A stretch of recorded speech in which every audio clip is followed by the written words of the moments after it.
Hello friends, welcome to travelling Heights.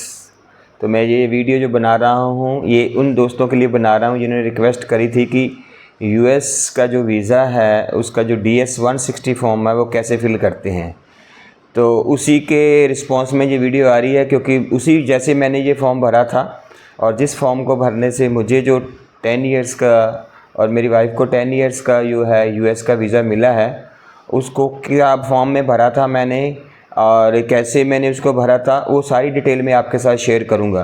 लेकिन ये मैं स्टार्टिंग में आपको बता देना चाहता हूं कि क्योंकि अगर आपको पूरी जानकारी चाहिए तो ये वीडियो थोड़ी लंबी हो जाएगी और समझना है तो वीडियो को पूरा देखेंगे, बीच में स्किप मत करेंगे। और वीडियो को लाइक ज़रूर करिएगा, अपने फ्रेंड्स के साथ शेयर करिएगा और साथ ही साथ जो लोग मेरे फ्रेंड्स नए हैं मेरे चैनल पे वो मेरे चैनल को सब्सक्राइब करेंगे। अभी मैं आपको अपने कंप्यूटर स्क्रीन पे लेके जाता हूं और स्टेप बाय स्टेप जो है DS-160 फॉर्म कैसे भरते हैं, कहाँ क्या लिखना है, वो मैं सारा आपके साथ शेयर करता हूं। क्या करना है कि आपको गूगल में जाना है। गूगल में जाकर आप टाइप कीजिए DS-160 फॉर्म। तो टाइप करते ही जो सबसे ऊपर पेज खुल जाता है ना, ये आता है online non immigrant visa application. इसको क्लिक कीजिए। पेज खुल आता है US department of state consular electronic application centre.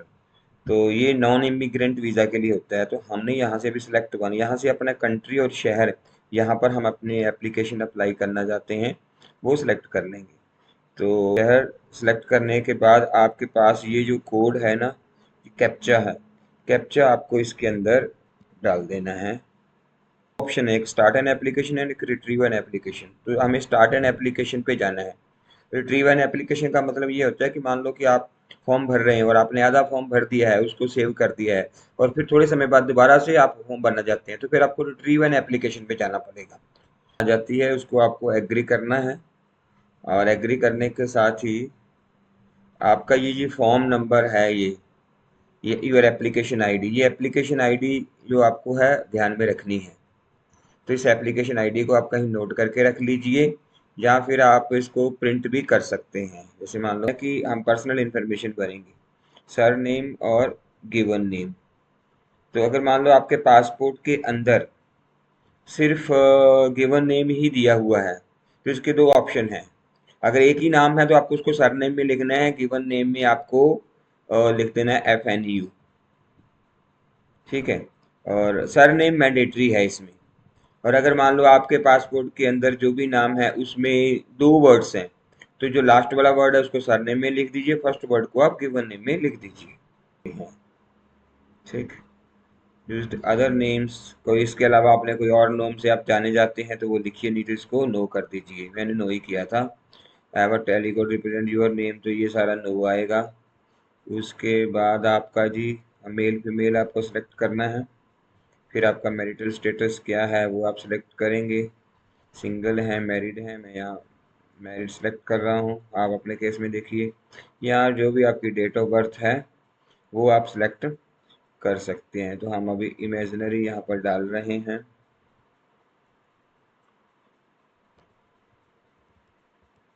मैंने इमेजिनरी डाल दी है।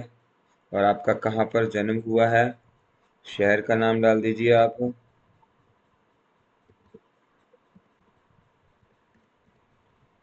उसके बाद आप इसको सेव करें और साथ में नेक्स्ट पेज पे चले जाएं। हाँ, यहाँ तक। Do you hold any other, अगर आपकी कोई और नेशनलिटी है तो यस, नहीं तो नो। और कंट्री के भी PR हैं तो आप यस करेंगे, यहाँ रह रहे हैं, नहीं तो आप नो करेंगे। तो ज़्यादातर केस में ये नो ही होता है, हमने नो किया था। और साथ में अभी ये मांग रहे हैं आपका जो नेशनल आइडेंटिटी नंबर, मतलब यहाँ पर आपको अपना आधार नंबर डालना है। नेक्स्ट जाएंगे, सेव हो जाएगा। पर्पज़ क्या है सिलेक्ट करना है, temporary business pleasure visitor B।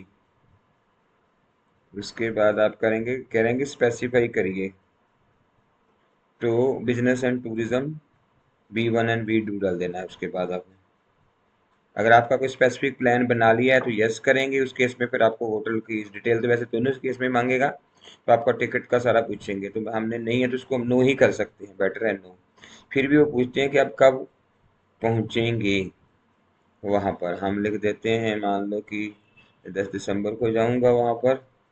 हैं आपका address where you will stay in the US, US में आप कहाँ स्टे करेंगे। तो आपको कोई भी होटल का एड्रेस सर्च करके ना वो आपको इसमें डाल देना है। जैसे अभी मैंने ये होटल का एड्रेस डाल दिया है इसके अंदर। तो नेक्स्ट है कि आप किस शहर में एंटर करेंगे। अच्छा, ये पूछ रहे हैं कि person entity paying your trip, कोई आपको पे कर रहा है आपका खर्चा, चाहे खुद करें तो उसमें सेल्फ डाल दीजिए। और अगर आपको कोई स्पॉन्सर कर रहा है तो फिर आप उसका डालेंगे। उसके बाद पूछे कि are there other person travelling with you, अगर मान लो आपके साथ कोई फैमिली मेंबर्स हैं वो भी ट्रैवल कर रहे हैं तो यस करेंगे। अगर अकेले जा रहे हैं तो नो करेंगे। तो यस करते ही उनकी डिटेल भी मांगेंगे, वो डिटेल आपको भरनी पड़ेगी।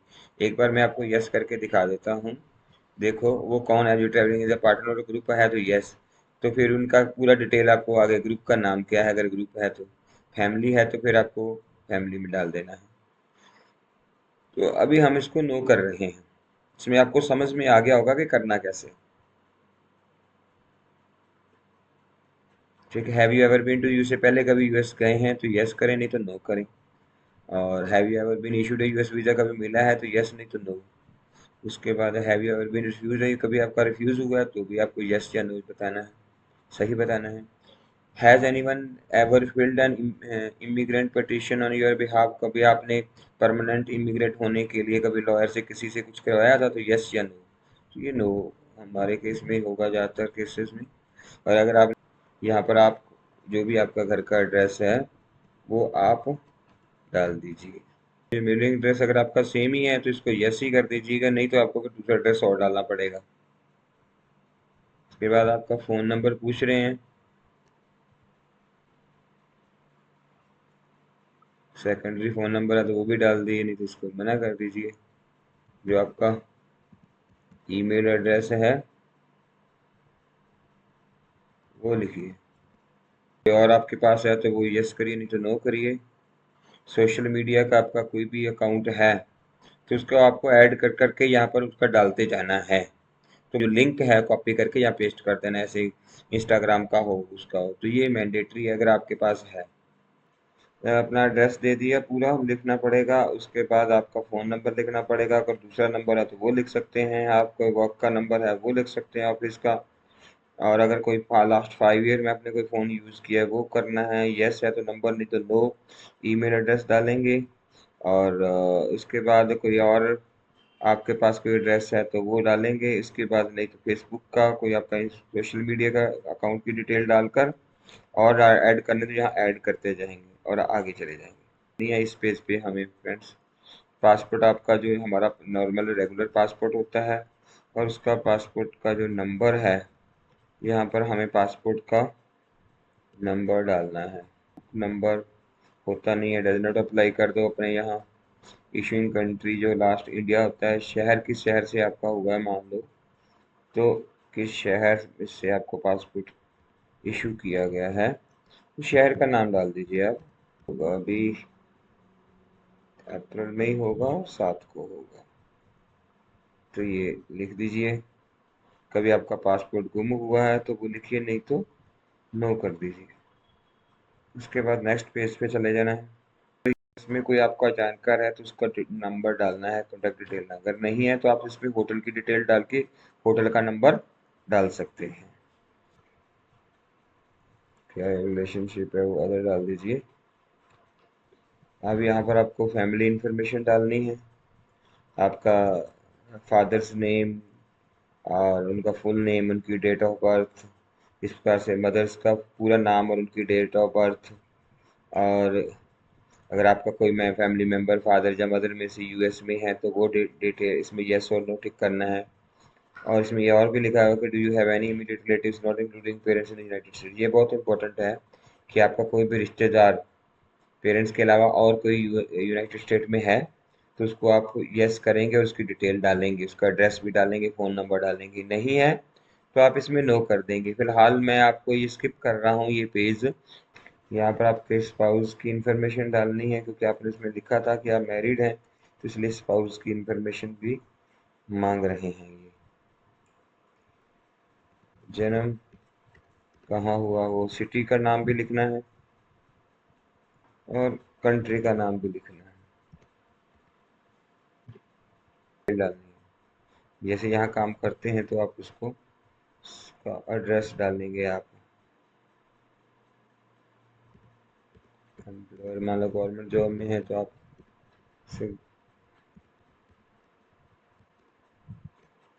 इम्पोर्टेंट चीज़ है कि आपका किस सेक्टर में काम करते हैं, सेक्टर को सिलेक्ट करने के बाद आपके एम्प्लॉयर का नाम, कोई प्राइवेट जॉब करते हैं उस संस्था का नाम लिखना है, और गवर्नमेंट जॉब है तो इस डिपार्टमेंट का नाम लिखना है, और पूरा एड्रेस लिखना है, फ़ोन नंबर लिखना है, इम्पोर्टेंट है। और कब से काम कर रहे हैं आप वहाँ पर, वो भी आप इसमें मेंशन कर सकते हैं कि आपका जो जॉब प्रोफाइल क्या है, आपकी ड्यूटीज़ क्या हैं। तो इसको आप लिखेंगे। हम इसको आगे जाएंगे और सेव करते हैं इसको। इंस्टीट्यूशन एट सेकेंडरी लेवल, और अगर मतलब 10th के बाद जहाँ जहाँ भी आपने पढ़ाई करी है, ओके, तो इसको आपको फिल करना है। उसमें वो पूछेगा कौन से स्कूल कॉलेज में पढ़े हैं आप, उसका एड्रेस क्या है, शहर कौन सा है, स्टेट का नाम लिखना है, और पिन कोड लिखना है, कंट्री जैसे इंडिया है या कहीं और का है, क्या करा है आपने, मैट्रिकुलेशन करी है, ग्रेजुएशन करी है, पोस्ट ग्रेजुएशन करी है, कहाँ, डेट ऑफ अटेंडेंस फॉर्म, किस दिन से आपने उसको ज्वाइन किया, कब तक आप वहाँ रहे। तो फिर एक करके ऐड अनदर आपको 10th के बाद आपका ग्रेजुएशन, पोस्ट ग्रेजुएशन, जितनी भी आपकी एजुकेशन है, इसको ध्यान से भरना जरूरी है। You belong to a clan, और कोई आपका कोई स्पेशल किसी क्लैन है, आपकी कोई स्पेशल जाति से संबंधित रखते हैं, किसी ट्राइब से संबंधित रखते हैं तो लिखिए, तो नो लिखिए इसको। आप कौन कौन सी लैंग्वेजेस बोल सकते हैं वो आप इसमें लिख सकते हैं, चाहे इंग्लिश है और जो भी लैंग्वेज आप बोल सकते हैं उसको ऐड कर सकते हैं। आप कितनी भी लैंग्वेज इसमें ऐड कर सकते हैं जो लैंग्वेज आपको आती हैं बोलने के लिए।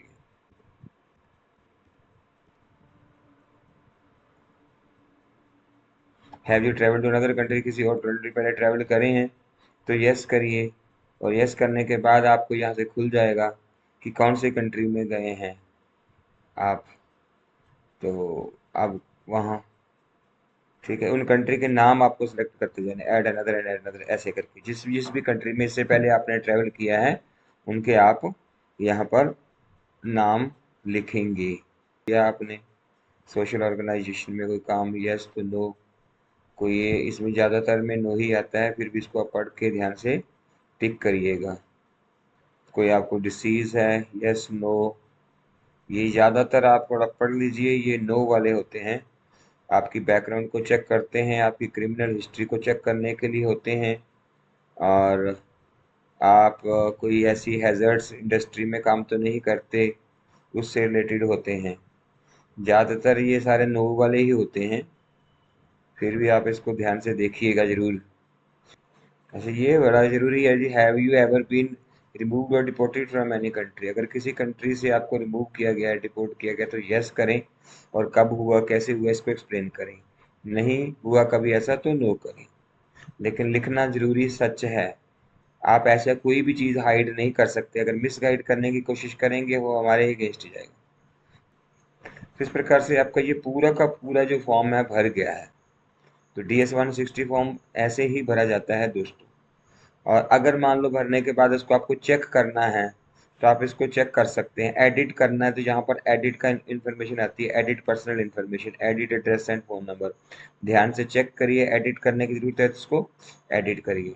एडिट करने के बाद आप इसको सेव करिए। तो ऐसे आपको चेक करने के बाद, इसको पूरा रिव्यू करने के बाद, अगर कोई एडिट करना हो तो एडिट करने के बाद लास्ट में साइन एंड सबमिट का ऑप्शन आता है, तो यहाँ से आप इसको साइन कर देंगे। तो इसको यहाँ पर आपको अपने पासपोर्ट का फिर से दोबारा से नंबर लिखना पड़ेगा, मुझे cannot make any. Sign submit करने के बाद हमारा साइन इसमें अब फॉर्म सबमिट हो गया है। तो ये हमारा पूरा का पूरा फॉर्म है, सबमिट हो गया है। तो अभी हमें इसको, ये जो कन्फर्मेशन नंबर है, जिस दिन हमारा इंटरव्यू होगा उस दिन हमें ये पेज जो लेके वहाँ पर जाना होता है। तो होप करता हूँ कि मैंने आपका जो भी डाउट्स हैं DS-160 फॉर्म से रिलेटेड वो क्लियर कर दिए होंगे। इसके बावजूद भी अगर आपके मन में कोई डाउट हो तो आप कमेंट सेक्शन में जाइए और कमेंट कीजिए। मैं उन डाउट्स के ऊपर एक वीडियो बनाकर आपके डाउट्स क्लियर करूँगा। तो अगर आपको ये वीडियो अच्छी लगी है तो अब तक आपने ज़रूर लाइक कर दी होगी। अगर आप लाइक करना भूल गए हैं तो इसको लाइक कीजिए, शेयर कीजिए और मेरे चैनल को सब्सक्राइब कीजिए। तो मिलता हूँ मैं आपको एक नेक्स्ट वीडियो में। Till then good bye, take care.